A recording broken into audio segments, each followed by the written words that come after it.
Much, Honorable Chair. First, let me start by saying that I want to laud the leadership of the majority and the minority sides that have brought this motion this morning.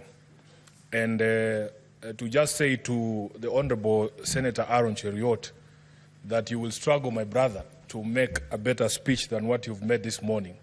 And I am sure it has given a lot of hope to a lot of people in this country that in fact this institution of the Senate can rise to the occasion when other people are failing. They say that with great power comes great responsibility, and I don't think that in this House there was somebody with a greater responsibility leader to set the tone for the discussion that we want to have this particular morning. I think I hear what Kenyans are saying. They want to see from the leadership of this country contrition. They want to see remorse. They want to see us taking responsibility for everything that has happened, that has led us to this particular moment. And allow me to follow in your footsteps and also tender an unreserved apology to the people of Kenya if I have contributed in any way by my conduct, by my speech, to bringing the country to where it is today. I apologize for that. Honorable Speaker, as a senator of Nairobi, you know that Nairobi has borne the brunt of the protest, of the killings, of the loss of lives, of the loss of property. As we speak right now, we have 39, as of the last count, people who have lost lives across the country. And more than half of that, at least 19, have been killed in the city of Nairobi. Honorable Speaker, out of those 19 that have died in the city of Nairobi, between 6 and 8 of them, the numbers are yet to be confirmed, were actually very parliament. And as we join our country and our colleagues in mourning, I also want to take this opportunity to send my heartfelt condolences to all the families that have lost their loved ones in this particular protest. Of course, Honorable Speaker, because we have been the epicenter of these riots and protests, we have a lot of damage that has been done to public and private infrastructure. We have lost a lot of property. In fact, the value is unknown. We will need time to actually do an audit of all the property that has been destroyed. Businesses in Nairobi CBD have been shut. There have been all sorts of claims, Honorable Speaker. There's people who have come to me and even talked about ethnic profile businesses, that it's certain communities that are being attacked and others are not being attacked. We are in a place where we have never been in terms of the crisis that is facing us. And all I hear the young people of this country saying is that we as a leadership now need to stop talking. We now need to stop talking and want to listen to these young people. Honorable Speaker, I have been turning down invitations to media houses because I'm asking these media houses, why don't you invite these Gen Zs themselves to tell you what it is they want, to paint a picture of the kind of country that they want? Would you believe it, Honorable Speaker? The many Gen Zs who are being invited to these TV shows are afraid that they will not leave that TV station and get home because they are afraid of being arrested or detained outside those TV stations. And the conversation here, Honorable Senator Cheruiyot, is that we now need to do certain things to facilitate a conversation to happen, starting with what we are doing here. We need to show remorse as leaders. We need to stop threats to people who are... I am in a WhatsApp group, somebody is sharing what is it called, a charge sheet of someone who's being arraigned in court because they said Ruto must go. I mean, Honorable Chair, we must get to a place where if we are going to have a national conversation, let us allow people to express themselves, and that is the only way we will hear what they have to say. We need to put aside our egos. I know some of the things that we are being told and the things that are being directed at us is very humiliating. As leaders, we are not accustomed to this. But, Honorable Speaker, it is a time to set egos aside and just listen. There is something very profound that the majority leader told me yesterday. He said, Sifuna, right now, there are no more political goals to be scored. There isn't even a political game now going on because all of us in the political class are actually indicted by the people of this republic that we have failed in terms of what we need to do to get this country where it's supposed to be. I have shared an example here that on the day of the 25th of June, Ruto was being stoned in the city of Nairobi. And by the way, although it is a car that is popular with members of parliament, very many Kenyans actually drive this car. It is one of the most ubiquitous car in the streets of Nairobi. So imagine you being a doctor or a lawyer, you have nothing to do with parliament, driving around the city and people attack you because of the car that you're driving. It is a problem that we have to solve. By our own conduct, we have put all of us in the line of fire. An MCA leaving the County Assembly of Nairobi, one of the nominated MCAs, was attacked, Honorable Speaker. And yes, she was, her car was badly damaged. She was badly hurt, including her driver. She had to get surgery. By the time people are saying, oh, stop, this is not a member of parliament, or this is a member of the National Assembly, you are already dead. That is what we are saying. We need to come and rise above all these differences that we've always had to have a conversation about our country. Kenya has changed forever. We must not allow us to go back to the bad manners. I was seeing clips of young people on TikTok saying they are very happy there are no more strobe lights, there are no more sirens, people are not overlapping. They are asking where have all these big vehicles gone in the streets of Nairobi. Honorable Speaker, I saw a newspaper article in the Standard today saying that MPs are in hiding, members of the National Assembly are in hiding. And the question is, where are these members? I'm very proud to be a senator today, that we are not hiding from the people. We are here to actually take responsibility for all our actions and to try and assuage or deal with the problems that we have contributed in bringing about. So, Honorable Speaker, there are things, in my view, that we can do. And this moment does not call for us to tell the young people what to do. We need to demonstrate that we are hearing what they are saying and look at ourselves in the mirror, Honorable Speaker. It has to be about us. We start with the House of Senate and the House of Parliament generally, so that we are able to demonstrate that we understand what these young people are saying. So in my presentation, Honorable Speaker, I will be proposing that we don't tell anybody else other than ourselves what we are going to do going forward to try and help this country to move from the quagmire that it finds itself in. And there are very low-hanging fruits. My friends here have spoken, for instance, about the supposed salary increments. By the way, in defense of the SRC, I know many of you have bashed them here. That Gazette notice that is in the public domain and discussion right now was published on the 9th of August 2023, the day we went for elections. I am telling you, because it is supposed to be 2022, 9th of August 2022, because it's supposed to be that members of parliament, when you go for elections, people should know how much money you're going to make in advance. And the role of setting salaries was removed from us. The public still thinks that Sifuna has the power to increase his own salary. I do not have that power. That power is in a constitutional commission called the SRC. Honorable Speaker, what we need to do, and I'm very happy my colleagues who have gone before me have said it, in all honesty, nobody asked for that increment. Nobody that I know. Personally, I never asked for that increment of 14,000 shillings. Tone deaf if we are going to insist that we get that increment this particular year or next year, when the economy is in the doldrums, when many Kenyans have nothing to put on the table. So I also support the proposal by members who have spoken before me that we formally resolve that we as the Senate are not interested in any additional salaries this particular financial year. Number two, Honorable Speaker, we need to relook at our budgets in this House, and see where we can make major concessions and cuts for members of the public to feel that we are actually lessening the burden and not increasing the burden. And I want to give a personal example, and you'll forgive me if I'm giving out house secrets. Honorable Chair, when I became the Deputy Minority Whip, I was allocated a vehicle, a GK vehicle. On the first day that I used that car to go home, I passed through the expressway.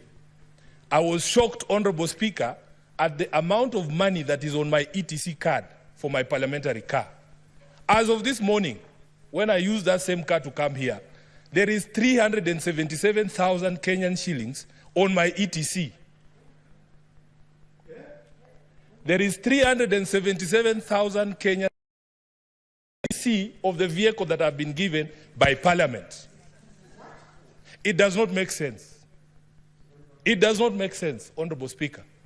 So what you do members of parliament, the staff of parliament have to be honest with Kenyans. In the way the budgets of parliament are prepared, there are ways and means of reducing the expenditure in this house in a manner that will reduce the burden on taxpayers. I honestly do not need all that money. Even if I ran up and down the expressway for a year, I would never exhaust 370,000 Kenyan shillings. So, Honorable Speaker, we must do this so that we demonstrate to the people that we are serious about what we are talking about. Number 3, Honorable Speaker, I want to speak about something in the motion. The majority leader proposed that National Assembly should reconvene so that they deal with the question of the presidential memorandum on the finance bill. Mr. Speaker, just as a constitutional lawyer, we in the opposition or in the minority have a different take on how this finance bill should be dealt with. Honorable Speaker, if you look at Article 115 on what should happen to a bill when it is sent back to Parliament, 115 sub-article 3, it says, if Parliament amends the bill fully accommodating the President's reservations, the appropriate Speaker shall resubmit it to the President for assent. What that means, Honourable Leader, is that he sends something back after that process of consideration of his memorandum. I do not think the Constitution envisaged a situation where you are sending a blank document from Parliament to the President for assent. Because what the presidential memorandum is proposing is a deletion of all the clauses contained in the finance bill. So you will have an empty piece of paper. It will have nothing on it. Then you are sending it back to the President for assent. What is he assenting to? So the proposal that has come from Honorable Tiende Amolo, for us, makes a bit more sense. That you allow there to be a bill that is introduced to repeal the finance bill as was passed. Because in the language of Article 115, we do not think that it can be done the way that it is being proposed. So, Honourable Speaker, another thing that we can do, let there be a public pronouncement from the head of state that we are going to stop these arrests, these abductions that have been ongoing, free everyone who's been arrested because of this protest, as the majority leader said, honor our dead and the people who are still in hospitals. There is opulence and corruption and the corrupting influence of money in politics. Honorable Majority Leader, when you spoke about that, I was very happy because we have to have a conversation. I was at a conference at one place and somebody was saying how it has become expensive to join politics. And I said it is actually used as a scare tactic to scare away people from political participation.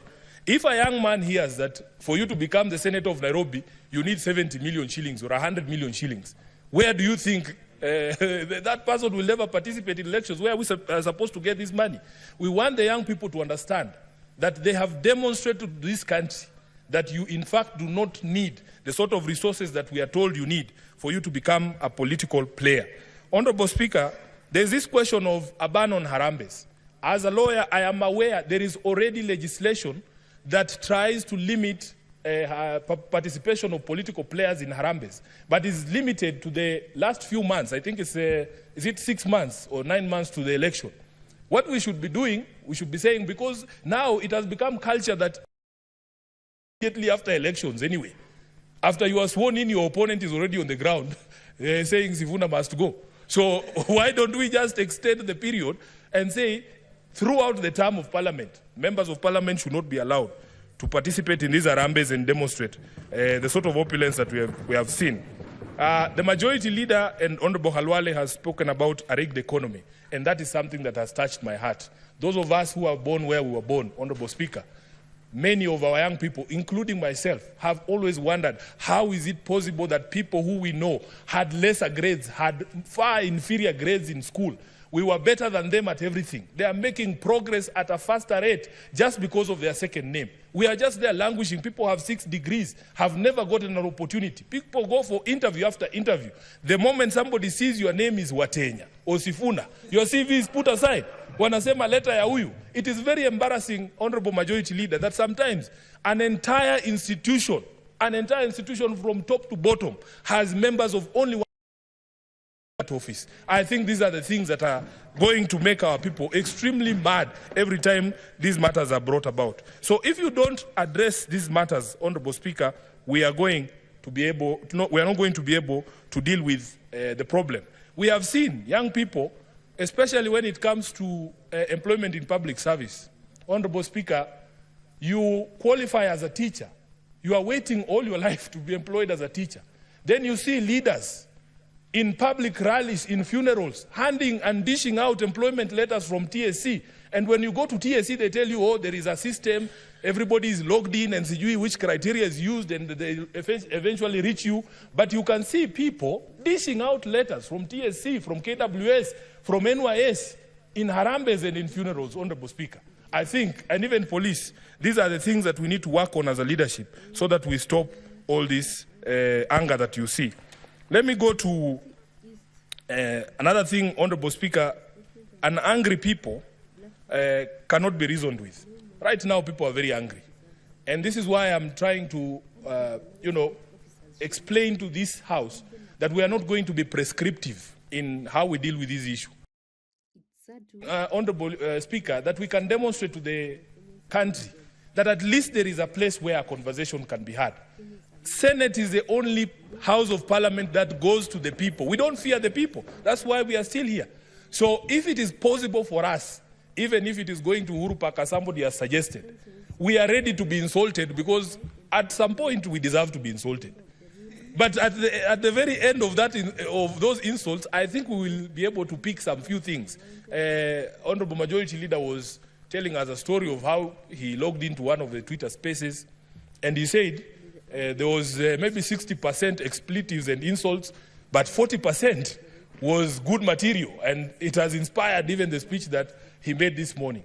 So let us put ourselves at the disposal of the people. We should be available to the people so that we deal with this. On debt, I agree with you, Honorable Majority Leader, that there has to be a public audit of all Kenya's debt so that we know what the truth about this is. On budget, we explained, and I've given an example here of how we feel that sometimes our budgeting process is padded in such a way that it allows for budgeted corruption. We have estimated, Honorable Speaker, at least those of us on the minority side, that we can do away with at least 1 trillion shillings in this budget. And we don't need to punish anyone. We just need to cut on expenditure in our own institutions. I will go to some of the proposals that I have received from members of the public. Number one, Honorable Speaker, there needs to be an audit of all appointments from September 13th, 2023. Because as Honorable Senator Halwale spoke and said, there are some offices that have been created that we do not even understand the basis of their existence. Look at the number of advisors in government. There needs to be a public audit of all these advisors. And tell Kenyans why it is okay for one office of the advisor on the economic matters, Honorable Halwale, to have more money for travel than 9 committees of this House combined. It doesn't make any sense. So the specter of personal assistance in government, we need a public audit of that. There was another office that was created, and this one you'll forgive me, Majority Leader, of faith intercessors. We need a public audit of who are these people and why are they earning public money. Honorable Speaker, I had occasion to see one business card of one of those faith intercessors. It was the most powerful business card I have ever seen in my life. Honorable Speaker, you have spoken about the office of the First Lady, and I am happy that the President himself took a first initial step to say that office will cease existing from, I think he said, Monday of this week. It had 285 employees. I am telling you. The Deputy President, the wife of the Deputy President's office, 100 employees. Honorable Speaker, we cannot continue like this. Then there is a specter of retreats. And this one, we are all guilty as members of this House. We need to look at our retreats, whether the retreats we are taking are necessary, whether these meetings cannot be had here, whether those resolutions cannot be. And then in the independent commissions, in the ministries and in corporations, I was just being told that there actually also exist fake retreats. There's something called a fake retreat, where there was no retreat, but people are being paid for going on a retreat. Then on the foreign trips, Honorable Speaker, these are things we all understand. Let us be able to demonstrate to the public that we're actually serious and we hear them. Just one more minute. Let's add him 1 more minute to conclude. And then on the ODPP, I was just conferring here with my friend, the senator for Migori. We were shocked when we heard that a plea bargain had been entered in the Migori corruption case, that a governor who's have been accused of stealing billions of shillings has agreed to return 300 million, and then the case is withdrawn. I want to call for an audit of all the in the past 12 or 24 months, Honorable Speaker, so that we understand the legal basis for the withdrawal of these cases, because this is where we are failing. For as long as you can demonstrate, Honorable Speaker, that these cases are going nowhere, that is where people get the confidence that the majority leader was speaking about to engage in some of these things. Lastly, we need respect for the Constitution and constitutional institutions and the bodies across the public service and across the national executive infrastructure. So, for instance, Honorable Speaker, I was being given an example that even the mess we have in the management of public service, that an executive order is made on HR matters to a body called State Corporations Advisory Committee, which is duplication of roles. So, Honorable Speaker, I support this motion, and let us put up that humane face that Kenyans are looking to see, that we can actually engage on these matters. I thank you.